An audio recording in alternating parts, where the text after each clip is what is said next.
Support comes from the Missouri Forest Products Association. Missouri produces wood pallets, railroad ties, white oak barrels, hardwood floors, and more. Details on the variety of products made in the state are at choosewood.com. It's Thursday, March 24th. This is The Gateway. I'm Wayne Pratt.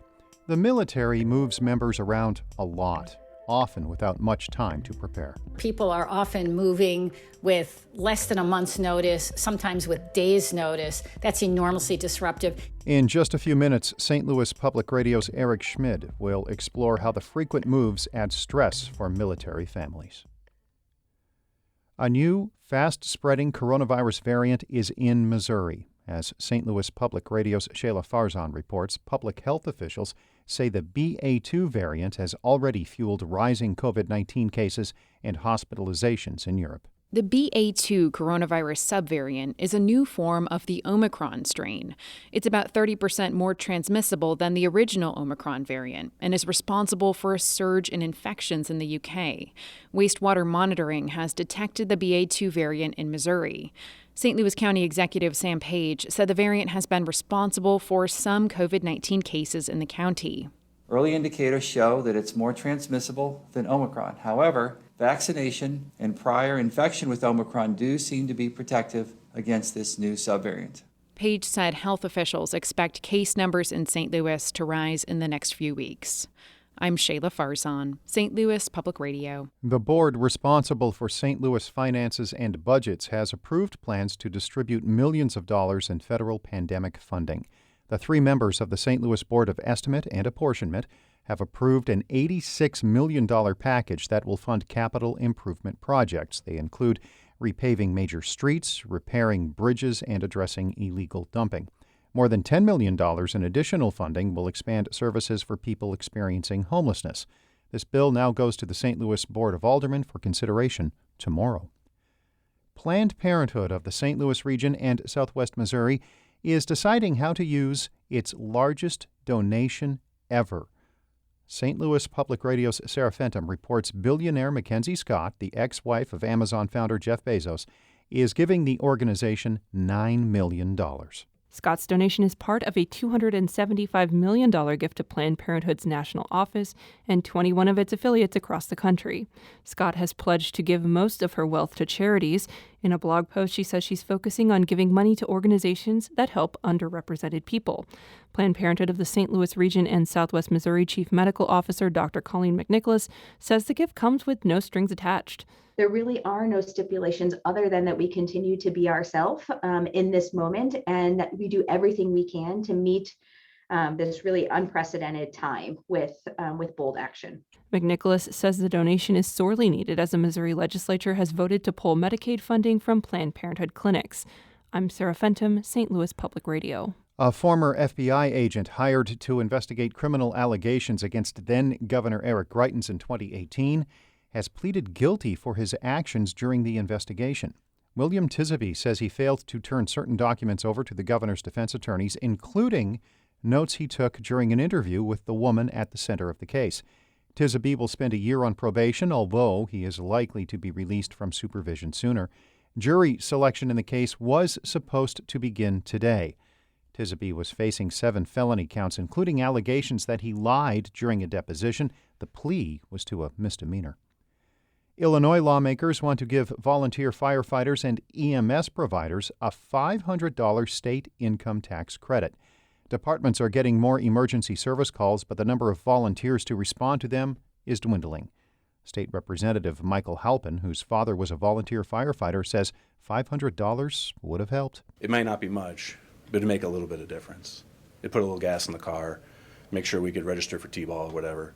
I mean, that little bit helps, and I think that's the most important part of this bill. To be eligible, a person has to work at least 9 months out of the taxable year and cannot earn more than $10,000 for doing so.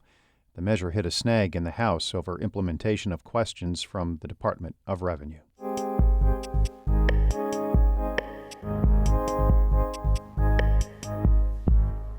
Frequent moves are normal for members of any U.S. military branch. That means uprooting every 2 to 3 years, sometimes even more often.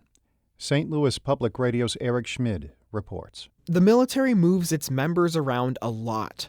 Maria Reed has made 6 of them in the past 19 years with her 2 children and husband, a first sergeant in the Army stationed at Fort Hood in Texas. She says it was tough to adjust to, especially the first ones. I was deer in the headlights. Like, what do you mean we're moving in 30 days? Wait, we've got to start all over our whole life? Reed says she would get a bit overwhelmed trying to coordinate every aspect of a move beyond just packing everything up. She says she often spends hours learning as much as she can about the place her family will move to next. Neighborhoods, school districts. What are the things that we like as a family? Are we going to be able to live close to that? Are there any photos, layouts, any sort of floor plans that I can see ahead of time? Reed says she's come to embrace the transient nature of her husband's career, but that doesn't remove any of the challenges her family and others with military members face when they get orders to move. Sarah Meadows is a senior sociologist at the Rand Corporation. She says military families with children face an additional set of obstacles with every move. One is the education piece. The other is sort of the medical piece. Meadows says these challenges are amplified for military families who have kids that need additional support. Where they need a specific kind of physician. And so you have to think about, well, if I'm going from installation A to installation B, I have that kind of care at installation A. Where am I going to get that care at installation B? Alicia Steele has faced this struggle with her 2 sons, who both have medical conditions that require extra care. She's moved about 5 times in the 16 years she's been married to a pilot who's now stationed at Scott Air Force Base near St. Louis. Steele says the Air Force considers her family's specific medical needs when moving them because they're in the military's exceptional family medical program. So they won't even give us an assignment unless the base where we'll be going has checked and believes that there's people in the community that can handle our situations. But she says this doesn't mean her son's doctors have been close by, like when they moved to Travis Air Force Base in Northern California. People in the community said that there was good access to physical therapy for my son, and it turned out that physical therapy was an hour away through California traffic. They now live on the corner of a quiet cul-de-sac in O'Fallon, Illinois, and much closer to the specialists her older son needs to see. Here we live 1 block away. Purposefully. There are other ways the military has tried to lessen the burden of frequent moves. The Army has a high school stabilization program, which delays a family's move until their child graduates. Maria Reed and her husband were allowed to stay at Fort Hood until both her daughter and son finish high school. We were so lucky. It's such a blessing academically and socially. But Reed says it does come with a downside. We knew when we got high school stabilization for our daughter that my husband was going to have to do an unaccompanied tour in Korea. It's kind of the trade-off. Reed says she's grateful her family has stayed put for the past 5 years, and adds longer stays at a single post would make life much easier for military families. It's a solution Kathy Roth-Duquet agrees with.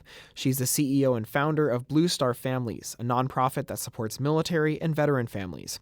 She says the military could also help by giving families more notice and time to plan each time they have to move. People are often moving with less than a month's notice, sometimes with days' notice. That's enormously disruptive. If we don't have an emergency going on, there is no reason why we can't do a better job planning out 6 months, 9 months, even before the family moves. She says that would also help military families address some of the many other challenges frequent moves bring. I'm Eric Schmid, St. Louis Public Radio.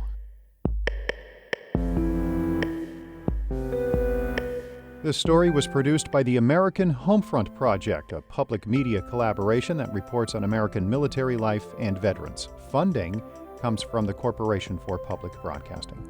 Shula Newman is the executive editor of St. Louis Public Radio, a listener-supported service of the University of Missouri St. Louis. Music by Ryan McNeely of Adult Fur. Happy birthday to my sister, who listens from time to time up in Canada. I'm Wayne Pratt. This has been The Gateway.